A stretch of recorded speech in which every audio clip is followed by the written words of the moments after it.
Greetings, everyone. I wanted to share a few blessings and some stream of consciousness that I have been going through as I reflect on the end of 2022, as I look back and evaluate what this last year has been, how I have been within this last year, and the novelty of 2023, how I want to step into this new year and how I want to be. And the main thing that arises for me is that ultimately I want to be my highest and best self. And being our highest and best is really our birthright. And so then I ask myself, well, what is getting in the way of you being your highest and best? And I recognize that things aren't always inhibiting me from being what I want to be, but there are some roadblocks that I come up against. And the main one is simply needing to get out of my own way. And when we get out of our own way, it's really a time where we can arrive into our natural state. And our natural state is really a state of freedom, a state of peace, a state of wholeness, of joy, of aliveness, of exuberance. And we can use the teachings of yoga and the practice of yoga really as a GPS system, a system to help us navigate through the terrain and the blocks that really impede our experience of our natural state. And so in Patanjali's Yoga Sutra, Patanjali mentions really two main ingredients that support the embodiment and the experience of this state of being. When we can establish our mind and body on a foundation that is steady and at ease, we really find the key to creating the state of being from which we want to walk through this world.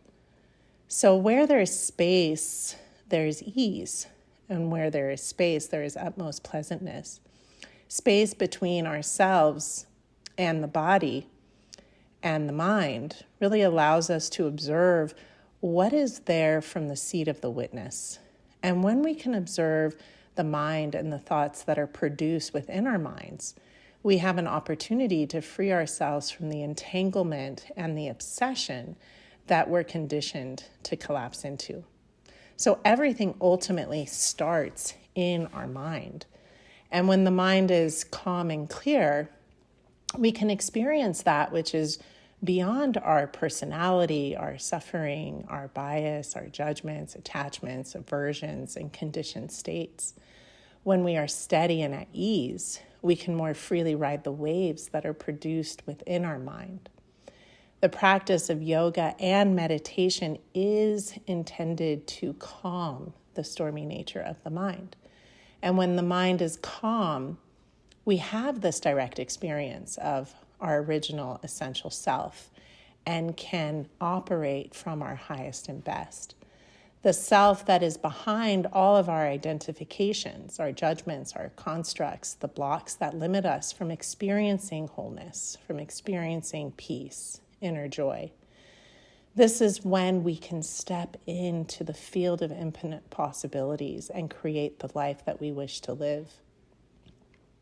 And what I've also discovered and am starting to really live by is that when we recognize that every challenge in our lives is a doorway to possibility, when we recognize that every experience is a rites of passage to becoming more authentic and cooperating more gracefully with life, when we acknowledge that every encounter, every thought, every interaction, every feeling is really an opportunity to wake up to the steadfast place within ourselves that is free from suffering.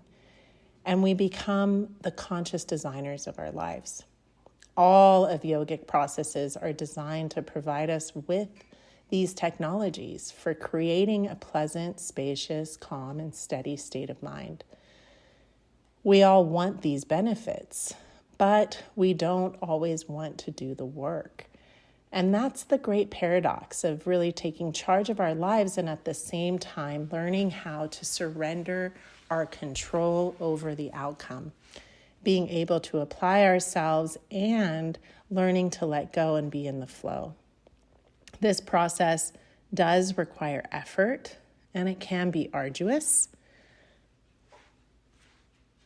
But when we experience the freedom that's born from our efforts, we enthusiastically keep going and we realize and recognize that this work really is never ending. And we have this entire lifetime to really step into our very best.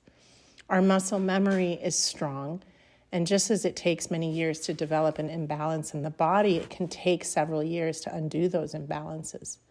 Similarly, it takes time to reprogram our emotional and our mental muscle memory. But we always have a choice, and we can choose to be more aware of our thoughts, our emotions, our reactions, the judgments that distance us from ease and create dis-ease. We have a choice to be so conscious that our thoughts and our emotions, our behaviors never slip by our awareness. And awareness is ultimately the first step. When we become aware and we choose something differently, in that moment of choosing something differently, we're consciously downloading new mental and emotional software. We're creating new modes of response, and we get to experience new elevated emotions.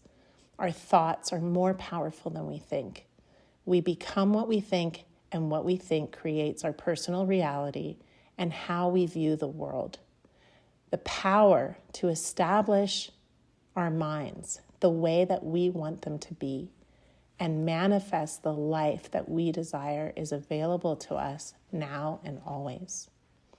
So as you journey into this next year, many blessings. May you be filled with love, with joy, peace, equanimity, serenity, gratitude, and a feeling of aliveness. May this moment and every moment be a possibility of stepping into your highest and best self. Lots of love and Happy New Year.